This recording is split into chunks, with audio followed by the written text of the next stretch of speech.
So I want to welcome everybody and thank you for coming today. I think it's a great event. It's our 100-year anniversary, something that I'm very proud to be a part of. Even for myself, there was times I didn't think I was going to make the 100 years, but you know, it's one of those things that you get fortunate enough to be in that type situation where you just kind of land right on that date, and it's just an outstanding recognition and a milestone, I think, for any business to be at. So.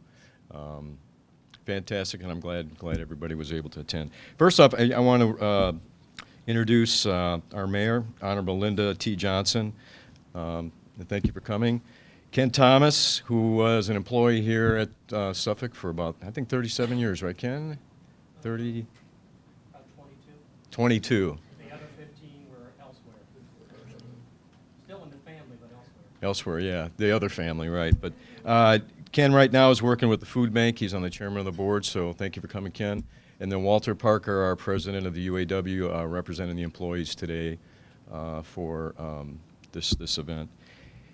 One of the things, I got this speech written and all these words, and I look at this and I say, hey, 100 years, right? How do I digest all this, right? So you look at it, and I know Birdsong is going to be doing this again next year, right? And your family is going to look at this and say, hey, a whole 100 years of, you look at the timeline of world events and, economic conditions, social conditions that have changed, wars, depressions, you name it, and for a business to get through that 100 years is really a significant accomplishment. So I think that's one of the things that the city should be very proud of, partaking in that and being a part of it. From having the building here right on the site years ago to helping build a new site. So I think it's just a great accomplishment and a great relationship.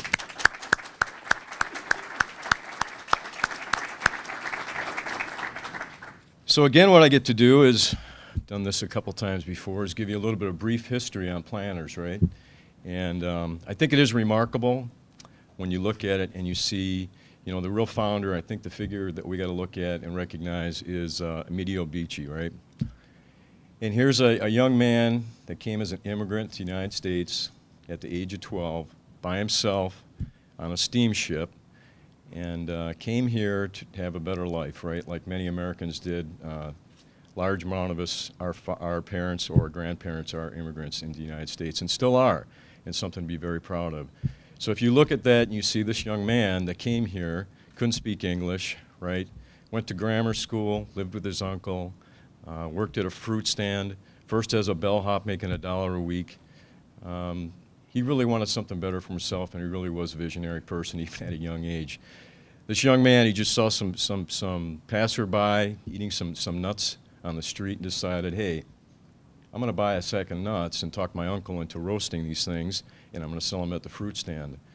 So he didn't have any money to build a roaster. He actually went to a junkyard and got some sheet metal and went to a local sheet metal shop, had the barrel rolled up, and built his first roaster and roasted peanuts at night of the store and then sold them in the fruit stand during the day. And this is just a young child of 14 years old. Business was so good, and he needed to get out there and what we would call is expand distribution, right? So he went to the junkyard again and built one of the first push carts, right? You see them in New York and all the cities, and Mr. Obici was one of the first ones to build. He found some old wagon wheels, took that roaster and mounted it on these wagon wheels and pushed it around town, working up to 18 hours a day selling these peanuts. And he saw this thing grow and grow and grow, and he thought, how can I expand this even more? It got to the point where he was a young adult. He had a friend who was called Mario Peruzzi, and they rented a store for $25 a month, and he opened up his own fruit stand and started selling nuts out of that fruit stand. And upon that time, he expanded, his thinking. I'm going to be a better processor of nuts. So he removed the shell and the skin, and he called it, what we call it in the plan is blanching, and that's how we got the cocktail peanut, right? So he oil roasted those peanuts, and his distribution was not the cart anymore. It was taking a horse and carriage and going store to store and selling these nuts at different stores. Just really putting them in a glass jar. People would come and take a cup and scoop out a full cup and then put it into a little bag, and that was his distribution of cocktail peanuts. So it continued to grow.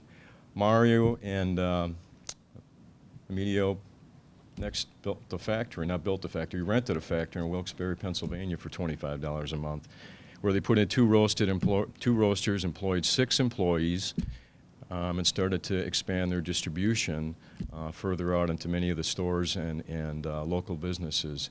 It continued to grow. The name of the company outside the sign said Planters Nuts because they thought it was a distinguished name, and it just continued to expand and expand. So the Virginia nut was a nut that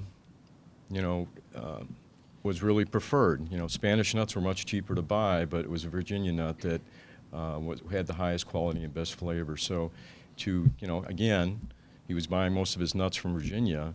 He had some friends that lived in Suffolk, and he came to Suffolk to visit them, and it wasn't much longer that he bought a building on East Washington, and I believe it was a farm or a feed store, and opened up the first plant in Suffolk back in 1913. So from that point on, we're up to 100 years of Planters Nuts. That continued to expand, and as you see right on this site, I don't know if you've ever seen any of the old photos, but it consisted of over 36 buildings. Much of everything that was done inside the plant, from making glass, pallets, everything. It was pretty much self-contained end-to-end operation. And a modernization, so we go through this 100-year period, right? So we've gone into an automation and more technical. Back then it was more of a hands-on, labor-intensive. It didn't need as much of this building and this site, and the competition continued to grow. So, there was thoughts at times to move this whole business onto Fort Smith, Arkansas, and I know without the city's help that we wouldn't have this building that we're looking at over here today. So again, that relationship has been a strong bond that I believe has really kept Planters here for the last 100 years. So in a nutshell, it's really one of those things you look at it, and you can't survive without the community, right? And this community has really been supportive. Has it been a struggle at times? Of course it has, and I think that's, as any relationship, we continue to grow and build that. So I want to thank the city of Suffolk, and actually I'd like to bring the mayor up to say a few words now, if she would.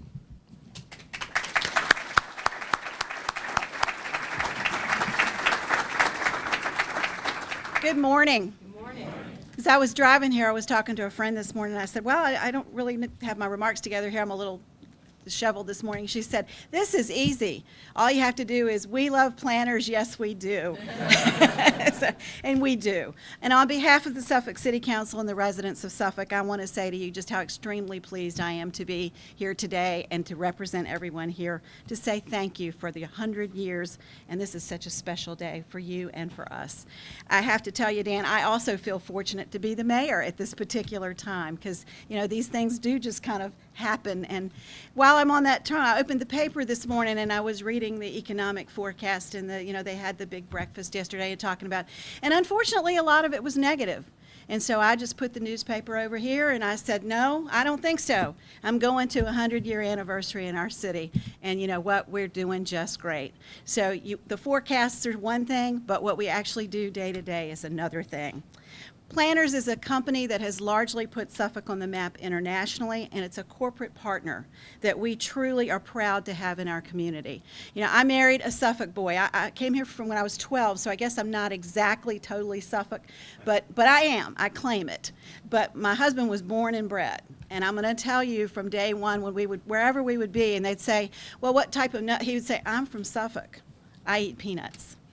So in our house, it's always peanuts. We have a long and happy history together, and I just love it when I drive through downtown, and what do we smell? We always smell that beautiful roasting. And mentioning Amadea Obisi is another piece that we just can't forget, because, we all stand on the shoulders in this city of a very short but extremely tall man. And I think the more we get to know of him and the more we hear, I heard that in the fruit stand that he actually worked on how to arrange his fruits so that they would sell better. That's the type of thing that we need to keep coming in this country. We just need more and more and more people wanting to be successful and making sure they are successful. We applaud the work that you do to our local nonprofits. We all know that government cannot do it all, and individuals can't do it all. We have to come together, and it takes our corporations to help us, and we are so, so grateful. You are so much a part of the employees-based programs, the corporate contributions, promoting healthy living, which has become a big deal in Suffolk, and we're working very hard on that, and supporting all of our local charitable activities. So in truth, Suffolk would not be Suffolk without planters. And that's just it's just a true statement. And we are just so proud. So we thank everyone here today for everything you've done for the last 100 years and for the next 100 years. We're lucky to have such a devoted company that continues to call Suffolk home. You know, Suffolk is growing every day. Planters is growing. We grow together. And that's our goal. That's our goal throughout this city, that all of our companies, all of our individuals, all of us grow together and come together. So I'm just thrilled to be here this morning. I'm happy to be a part of this. And Dan, if you'll come forward, the city has a small token for you. This will be the commemoration coin, as well as you'll see our flag flying all through the city that we're so proud of this year. Awesome. Thank you.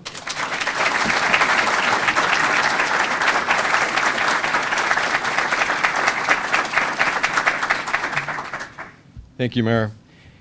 I think one of the things we recognize too is, you know, we talked about the site being 36 buildings and all the employees that we had here. We realize that we're not probably as big a part of the economic fabric as we used to be in Suffolk, but we really do try to be part of the community and try to do a lot of nonprofit stuff. So, you know, a lot of the things we've done over the past few years is working with the Suffolk Homeless Shelter, the Angel Tree, Coats for Kids, Junior Achievement, Virginia Foundation, Independent Colleges, Planters Educational Foundation Fund, the American Red Cross, Peanut Fest, Suffolk Public Schools, and for the past 5 years, we've been involved with the Boys and Girls Club and donated $12,000, $50,000 to the food bank, and almost $250,000 to the United Way. So, I mean, we feel really proud of that, and it's really the employees giving to their community and helping pay back. So,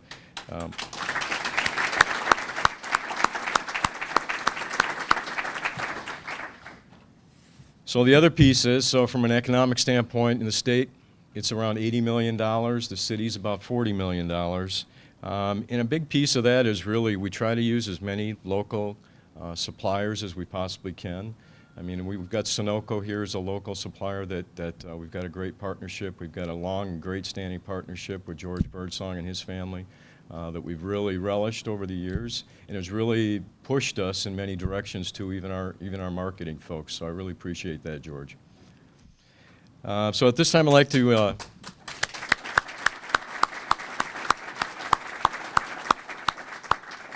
like to bring Ken Thomas up to say a few words. Okay.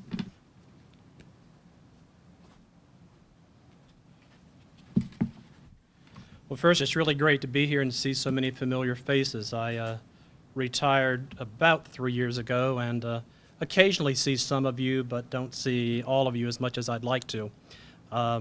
As normal, when you're third on the agenda, those who precede you steal some of your comments, so automatically my remarks are shorter. I'd kind of be remiss if I didn't say a couple things. One is that you may not know it, but we're standing in the shipping area. And at this height, we're probably somewhere up around the 4th or 5th floor, I would guess. The shipping area had 14 docks facing Hall Avenue. It had a rail spur that actually came into the building, and rail cars delivered ingredients and product. A typical week was probably over 200 tractor-trailer loads of finished goods being shipped from this facility. The building was unique in a couple of ways, the old building. It had some very large roof tanks, which probably made the 8-story building the equivalent of maybe 10 stories. Peanuts went up to those roof tanks and then later fed back down into the operation. And one of the big challenges every hurricane season was to, if there was a storm brewing, to make sure those roof tanks were full so that they didn't blow over in the wind. Another unique thing about the building was there was actually a large water collection system up there, and rainwater was actually collected and used in parts of the building where potable water wasn't necessary. So a couple just unique little fun facts. Dan talked about how fully integrated the operation was. Many of you may not know or may have forgotten that the plant actually had its own print shop. And whether it was shipping cases or stationery or business cards, packaging film or whatever, the facility did much of its own printing. So just a couple little fun facts, but that building was a behemoth. There were elevators everywhere. There were people elevators, freight elevators, bucket elevators, if you've never heard of a bucket elevator. It's a little system that just takes small amounts of nuts up to whatever floor in the operation they were needed. Keep in mind that everything came in on the first floor, and in an 8-story building, there was lots of movement of materials and supplies throughout the building. It was a very easy building to get lost in. And the only saving grace was you had to remember that there was a stairwell in virtually every corner of the building. So find your way to a corner, and that eventually you'd land somewhere that looked familiar to you, and you could escape. But it was a building that, as Dan said, I think time had its effect on it, and 8-story manufacturing was no longer an efficient way to make a product. Too much handling, too much movement, along with the upkeep required in by that time that it was demolished, an 80-some-year-old building. The other thing I'd be remiss, I think, if I didn't speak about just briefly were the employees in the facility. Having spent 17 years or so of my career in other Nabisco facilities, I had somewhat of a benchmark, I guess, to measure people by. And the thing that struck me was the pride that employees had in where they worked. They were very proud of working at Planters. And one of the measurements of that was most people came and didn't leave. It wasn't uncommon to look at seniority lists and see 40 and 50 years of service. I think the record that we recall is there was one lady named Eva Gay who, when she retired, had 63 years of service.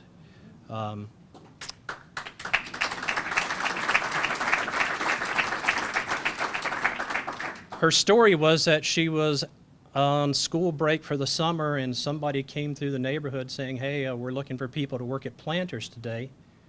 Would anybody like to work? So at approximately age 15, she came to Planters and never left. Just last week alone, we lost an employee who had 51 years of service and was still an active employee. So I think that's a measurement of the commitment and dedication, not only of the employees, but they apparently found the place a pretty good place to work. When I came to Suffolk, there were over 1,000 hourly employees. Most of them were represented by Local 2426 of the UAW, and I would tell you that the UAW has been a good, contrary to what you may read about the auto industry and other locations where negotiations can be difficult, we had a great partner with the UAW Local 2426. So that led to the success of the operation as well.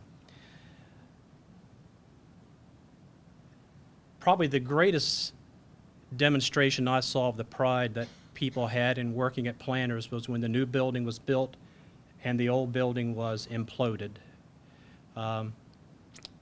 It was quite an event for a lot of retirees and active employees, and local news cameras caught many of them with tears running down their faces as they had gathered to witness the implosion.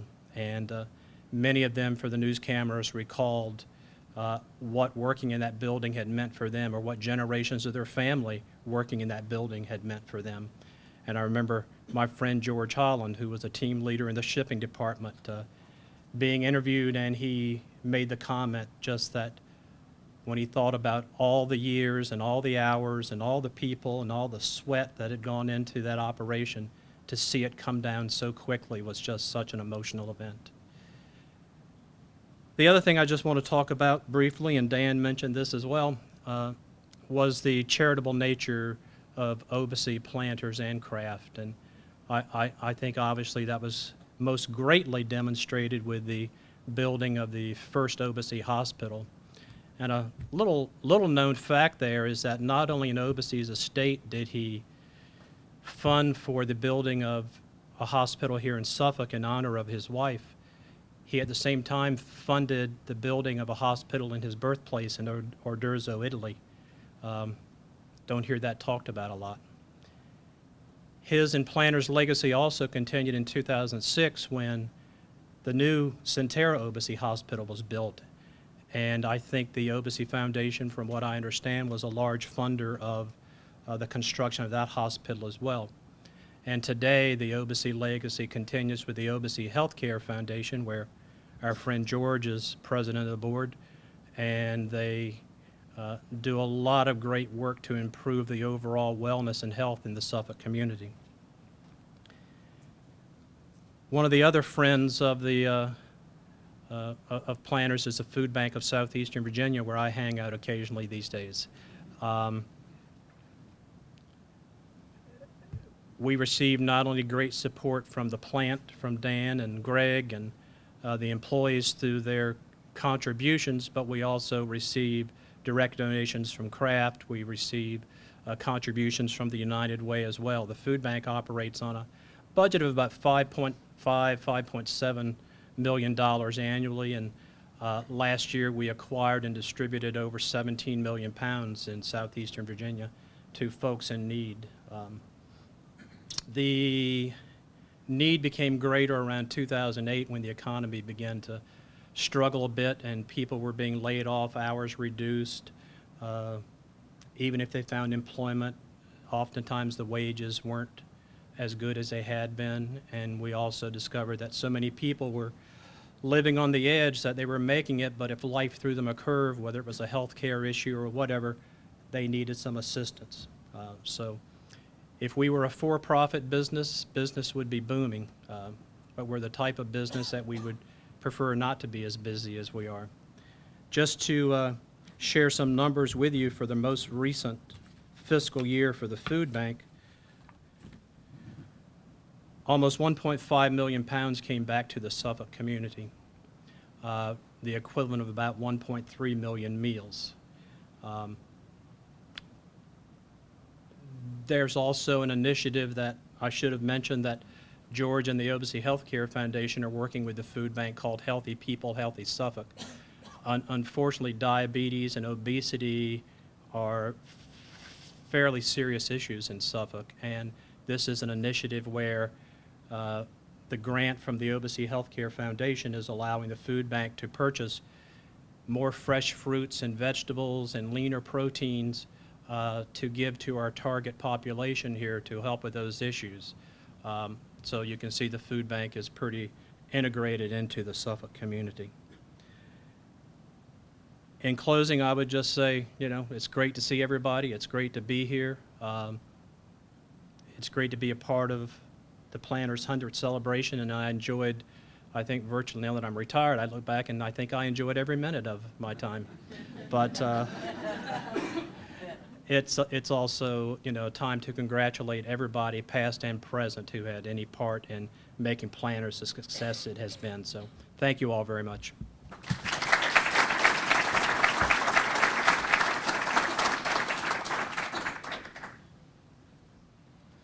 Thanks, Ken. You know, one of the other things we think about as a facility is having every employee go home safe, right? And I think that's one of the things that I'm very proud of, and very proud of the leadership team. And I would have to thank Ken Thomas, who was really instrumental in driving the safety, environment, and cultural change, starting from the old plant, moving into the new plant. We have a terrific safety record. Within Kraft Foods, we're at the top tier within our record. And you got to feel proud of that, because it really helps the employees understand that we want them to go home safe, that they are important to us, and that we need them to be able to produce, you know, our quality branded products. So very important and very proud of that. And we've also, in fact, OSHA is, we've received the VPP certification where OSHA can come into our site at any time. We're a partnership with OSHA where many facilities are afraid to see those guys knocking on your door. So I think that says something for the commitment of safety at the site. So the other thing that Ken mentioned is, you know, the union. The employees are represented by the UAW. And I had somebody they ask me continually, okay, what's it like to work in a union plant? And I go, it's not an issue. It just isn't an issue at all, you know. And I've heard many plants in different sites with some of the conflicts that go on between union and having them represented. It's not here. And I think that we've got a great relationship. When Ken talked about the employees not wanting to leave and how much they love the brand and the business, you'll see that today in the employees. And you can walk the floor and still see, you know, that the environment is very good and people really enjoy what they do. So with that, I'd like to bring up Walter Parker. Where's Walter? I missed you, Walter.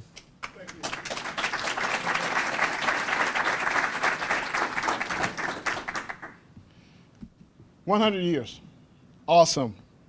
A great accomplishment that we've achieved here at Planters. And, you know, I very well remember years ago when I was working at Planters as a young employee at that time.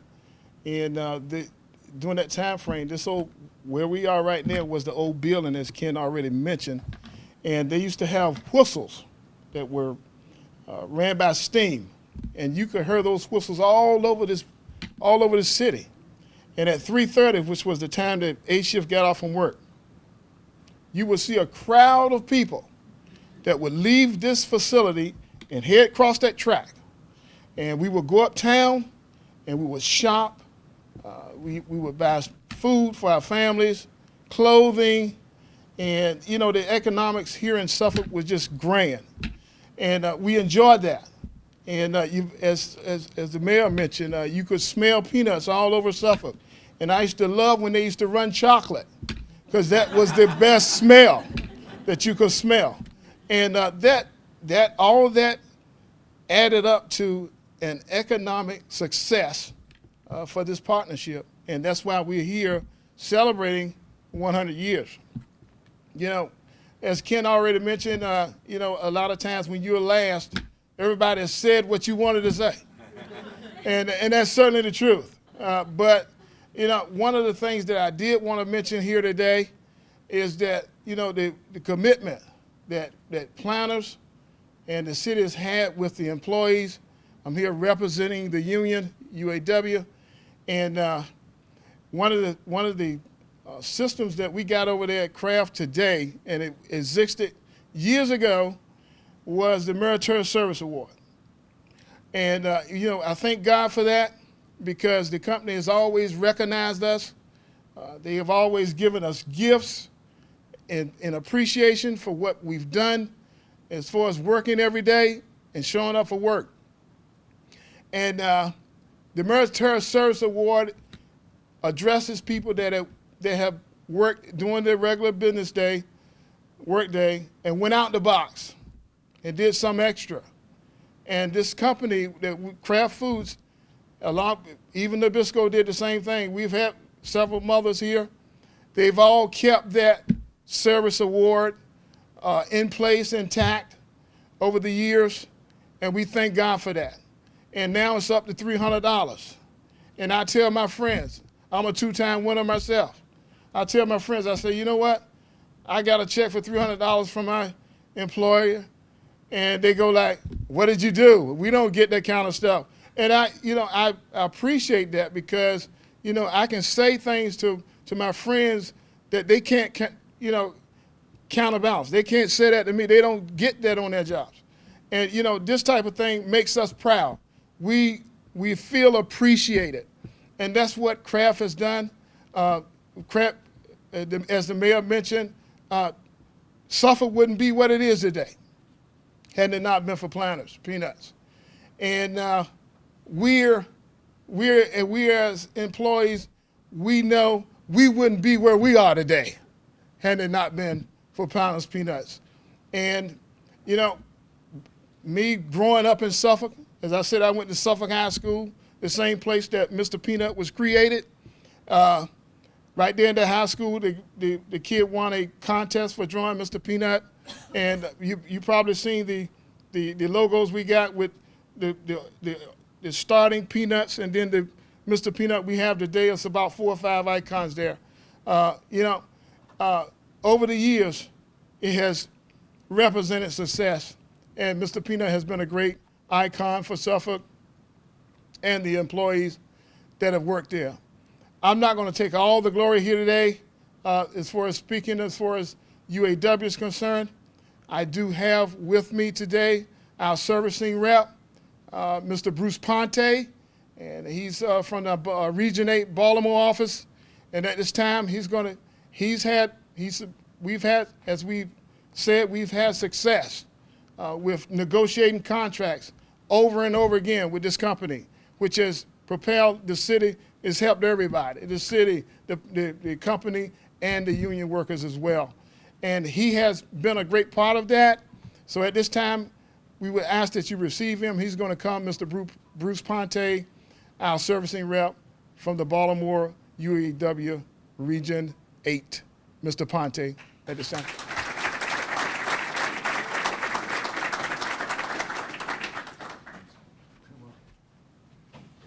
Thank you. I'm here to congratulate you as the UAW. I bring greetings from my president and regional chairman. Again, Walter has told you a little bit about the union here. I've worked with these three gentlemen for the last 14 years. Few contracts, I think 4 contracts. It's not a very pleasant time in Dan's life anyhow, but we got through it, and when we do negotiations, what I do is I look at each individual out there and know there's a family behind each one of them employees, and we try to do our best to have them have a secured future here. We work with this plant very closely, and it's a good plant. The people here are good. The plant's good. And the city and the company work together really well. That's why that plant's over there. So I congratulate the city for doing their part and keeping the plant here. As Walter said, I'm a regional rep. I have plants from Carlisle, Pennsylvania, all the way down to here. 24 of them, in fact. When one plant closes, and I came from a plant that closed, so I know, and it's dear to my heart. We had 30,000 employees at that plant. It was in Pittsburgh, Pennsylvania. And then when it closes, the devastation that is done to the community is beyond your wildest dreams. I've seen grocery stores close, doctors move out because people didn't have insurance to go to their doctors anymore, dentists, you name it, restaurants. I mean, it's devastating to the community. Can you imagine 30,000 people leaving an area? It's devastating. So when I negotiate a contract, I try to look at both the company and the union's point of view to make sure that the company is a liable source for our people to work at, and a safe place. And I think that was mentioned here. We have a good safety record. So when our employees go to work, we want them to go home just the way they came. So again, I congratulate the city, and I congratulate planners and craft for 100 years. Thank you.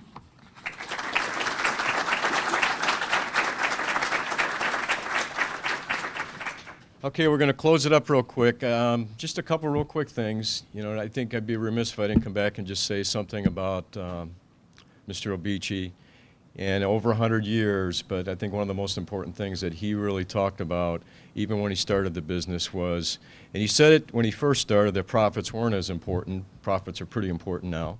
But it was really about, you know, brand loyalty, the quality of the product, and return customers.